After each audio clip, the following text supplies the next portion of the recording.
जय Jagannath. Hello friends, आज आम जाना लेसन प्लान। ये जो पंचपदी लेसन प्लान भेरी इंपोर्टाट। आपड़ ओरिड हे ना, आपड़ ये लेसन प्लान को भल भाव गोटे लेसन प्लान को आप भल भाव बुझीजे ताकू आप से अनुसार लिखिपारे। देखो बर्तमान फेसबुक रे यूट्यूब रे जेकोसी आप देखिए सब लेसन प्लान भूल भाल आसुची। जो लेसन प्लान गुड़ी को आप भलसे जजमेंट करेंगे। आपड़ शिक्षित टीचर आपड़ जजमेंट करेंगे कौ लेसन प्लान टी कौ क्या आम फॉलो करवा।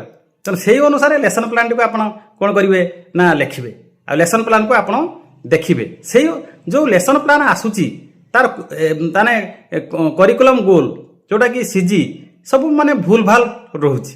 ता सहित टीचर वर्क नहीं आप तो अभ्यास कार्य बही रे देइछि आपन सेटा को लिखिदेले टीचर होची टीचर वर्क कहीं छात्र पिलाटी चित्र देखी लिखिबो बा अक्षर देखी लिखिबो। टीचर सेठी कौन करिवो। तेणु teacher work is very very important. तेणु सबू लेसन प्लान छाड़बार व्यस्त किंतु आपण माने जजमेंट करंतु को लेसन प्लान लिखिबे। आपणकर देखंतु सेठी टीएलएम नाही किछि नाही। आपण गवर्नमेंट छाड़ी जो से पीडीएफ को आपण से रूटीन अनुसार लिखिदेले गोटे माने तीनटा दीटा शब्द गोटे गोटे वाक्य करके आपण कहले शॉर्ट रे अति शॉर्ट लेसन प्लान कहजबनी ताको डायरी कहजबो नोट कहजबो। आपण नोट से भली लिखि परिबे। लेसन प्लान को से भली लिखि परिबे नाही। लेसन प्लान निहाती धाड़िया दिधाड़ी लिखा पड़ो। प्रति माने जो पांचटा अच्छी अतिथि बोध अभ्यास प्रयोग प्रसार ताको नहीं लिखा पड़ो। तेबे आसंतु आज देखिबा लेसन प्लान आपण भलसे देखंतु बुझंतु। तापरे मु एथि अनेक वीडियो भी छाड़ी बुझीबा आपण एई भली बन लिखा चेष्टा करिवे। जदि आपण ताठू आउरी भल लिखिबे देखिबे। बहुत बहुत धन्यवाद। आसंतु ताले हम आज लेसन प्लान टी को आलोचना करिबा। देखंतु पंचपदी लेसन प्लान शिशु बाटिकार द्वितीय एटा को भलसे देखंतु। आपण को पई मु अति छोट कर देइछि तथापि आपण याठू आहुरी छोट जदि करिवे देखिबे बुझिकी किंतु लिखिबे। आपण देखंतु एटी उड़िया पंचपदी पाठ योजना शिशु बाटिकार द्वितीय। आपण भलसे देखंतु उड़िया पंचपदी पाठ योजना। आपण एटी तारीख देदेले तारीख देदेला परे आपण कोन करिवे श्रेणी देदेबे। श्रेणी देदेबे श्रेणी देदेला परे आपण एटी कोन करिवे ना विषय भी लिखि परिबे आउ प्रसंग भी लिखि पारिबे। तापरे आपण टीएलएम लिखिबे कोन नेले आउ तार कोड मध्ये लिखिबे।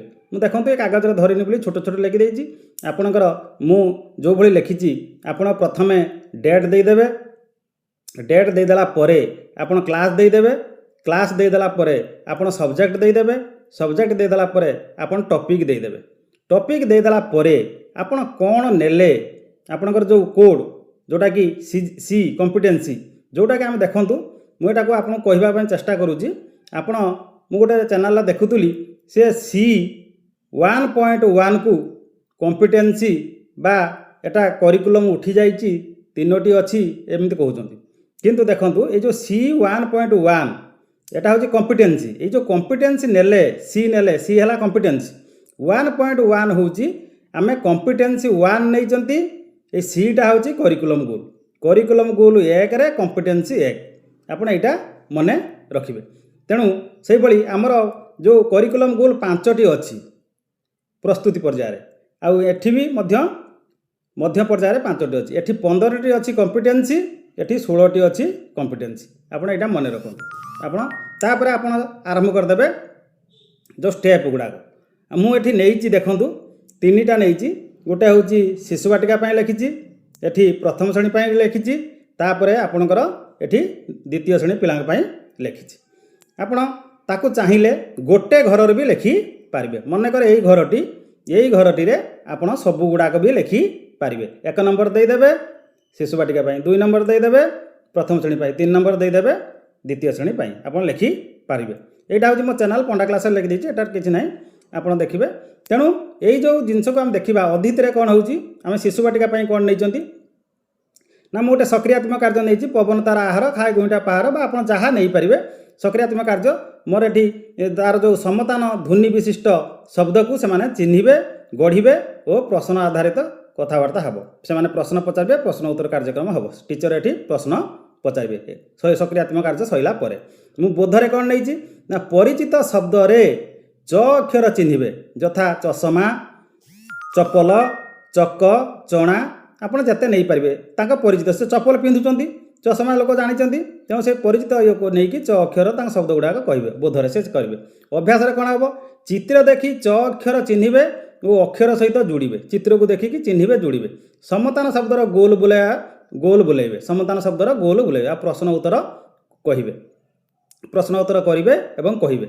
ତାପରେ ପ୍ରୟୋଗରେ କ'ଣ ହେଇଛି ପ୍ରୟୋଗରେ ହେଇଛି ବ୍ୟକ୍ତିଗତ ବା ଦଳଗତ ସମତାନ ଶବ୍ଦ କହିବେ ଲେଖିବେ। ଚ ପ୍ରଥମ ଅକ୍ଷର ସହ ଯେଉଁ ଚିତ୍ର ହେବ ମନେକର ଗୋଟେ ଚିତ୍ର ଅଛି ଚଷମା ଏଠି ଯେଉଁ ଚଷମା ଚିତ୍ରଟି ଅଛି ଏଇ ଚଷମା ଚିତ୍ରର ଚ ଆସିଛି ତେଣୁ ସିଏ ଯେଉଁ ଚ ଅକ୍ଷର ପ୍ରଥମ ଅକ୍ଷରଟି ଆସିବ ତାକୁ ସିଏ ଚିହ୍ନଟ କରିବ ଚଷମା ଲେଖିବ ହେଲା। ସେଠି ଗଲା ପରେ ତାପରେ ଆସିଲା ପ୍ରସାରରେ ହେଉଛି କ'ଣ ପ୍ରକଳ୍ପ କାର୍ଯ୍ୟ କରିବେ ଚ ଅକ୍ଷର ପଢ଼ିବେ ଲେଖିବେ ସମତାନ ଶବ୍ଦକୁ ପଢ଼ିକି ସେ ଶୁଣେଇବେ। ଘରେ ବି ଶୁଣେଇ ପାରିବେ ବିଦ୍ୟାଳୟରେ ଶୁଣେଇ ପାରିବେ ସାଙ୍ଗସାଥୀକୁ ଶୁଣେଇ ପାରିବେ ସମତାନ ବିଷୟ ଶବ୍ଦ ଏଇଟା ଶିଶୁ ବାଟିକା ପାଇଁ ଗଲା।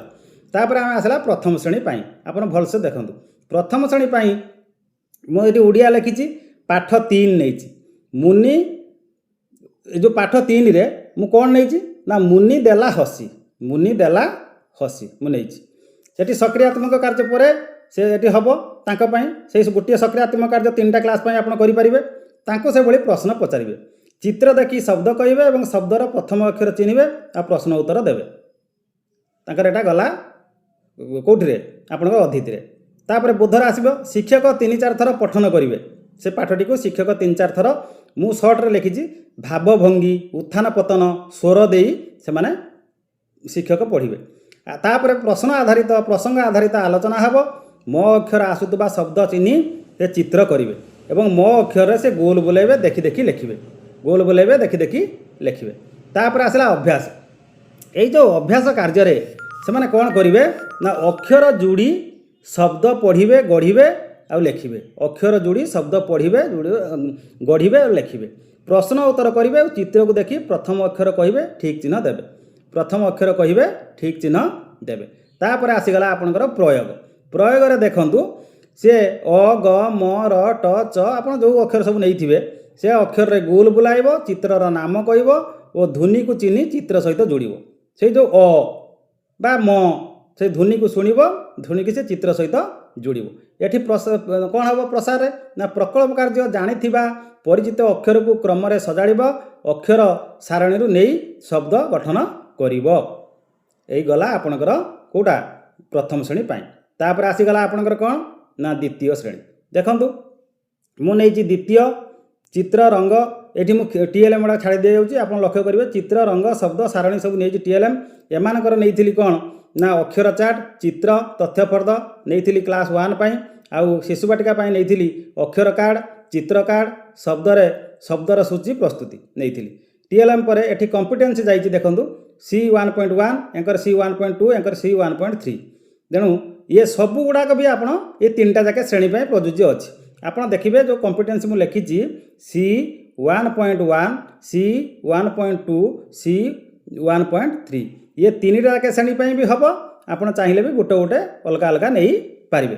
ମନେ ରଖନ୍ତୁ 3ଟା ଶ୍ରେଣୀ ପାଇଁ ମୁଁ ସେଇ ଅନୁସାରେ ଏଇଟା ପ୍ଲାନ୍ଟି ହେଇଛି ଏଇ ଯେଉଁ ମଲ୍ଟିଗ୍ରେଡ୍ ପ୍ଲାନ୍ଟି ଆପଣ ସେଇ ଅନୁସାରେ କରାଯାଇଛି। ଦେଖନ୍ତୁ ଦ୍ୱିତୀୟ ଶ୍ରେଣୀ ମୁଁ ନେଲି ଏଠି C1.3 ବା C1.2 ବି ଆପଣ ନେଇପାରିବେ C1.1 ନେଇପାରିବେ। ନେଲା ପରେ ମୋର ଭାଷା ଏଠି ନେଲି ପାଠ 2ରେ କ'ଣ ଅଛି ହୋଲିର ମଜା ନେଲା ପରେ ମୁଁ ବର୍ତ୍ତମାନ ପଳେଇ ଆସିଲି କେଉଁଠି ଅତିଥି ସେ ଚିତ୍ର ପଠନ କରିବେ ଯୁକ୍ତାକ୍ଷର ଯେଉଁଟାକି ଓଙ୍ଘ ଯୁକ୍ତାକ୍ଷର ଚିହ୍ନଟ କରିବେ ପୂର୍ବ ଜ୍ଞାନର ଧାରଣା ପାଇବେ ଏବଂ ପୂର୍ବ ଜ୍ଞାନ ସହିତ ପରିଚିତ ହୋଇ ଏ ଯୁକ୍ତାକ୍ଷରକୁ ଚିହ୍ନିବେ। ତାପରେ ଆସିଗଲା ଆପଣଙ୍କର କ'ଣ ନା ବୋଧରେ ସେ କ'ଣ କରିବେ ଓଙ୍ଘ ଧ୍ୱନି ସହିତ ପରିଚିତ ଏବଂ ଶବ୍ଦ ପଢ଼ିବେ ଗଢ଼ିବେ ଓ ଲେଖିବେ ଏବଂ ଯେଉଁଟାକି ତାଙ୍କର ଅଛି ପର୍ବ ଫଳ ରଙ୍ଗ କଥା ସେମାନେ ଲେଖିବେ ଆଗେ କହିବେ ତାପରେ ଲେଖିବେ।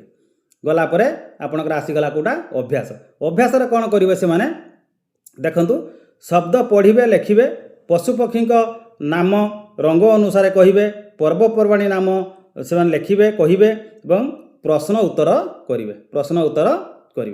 ଏ ଗଲା ପରେ ତାପରେ ଆସିଗଲା ପ୍ରୟୋଗରେ ଦେଖନ୍ତୁ ଏଠି ହେଇଛି ଚିତ୍ର ଓ ଶବ୍ଦକୁ ନେଇ କ ସ୍ତମ୍ଭ ଖ ସ୍ତମ୍ଭ ମିଳନ କରିବେ ଚିତ୍ର ଓ ଶବ୍ଦକୁ ନେଇକି କ ସ୍ତମ୍ଭ ଖ ସ୍ତମ୍ଭ ମିଳନ କରିବେ। ଏ ଯେଉଁ କ ସ୍ତମ୍ଭ ଖ ସ୍ତମ୍ଭ ମିଳନ କରିବେ ଆପଣ ସେଠି ପିଲାମାନଙ୍କୁ ସହଜ ହେବା ପାଇଁ ତାଙ୍କୁ କ'ଣ କରିବେ ନା ଗୋଟେ ପଟର ଯଦି ଆପଣ ଚିତ୍ର ଦେଇଦେଲେ ଆଉ ଗୋଟେ ପଟର ଶବ୍ଦ ଗୁଡ଼ାକ ଲେଖିବେ, ସେ ଏମିତି ସବୁ ଯୋଡ଼ିବ, ତାକୁ ସହଜ ହେବ।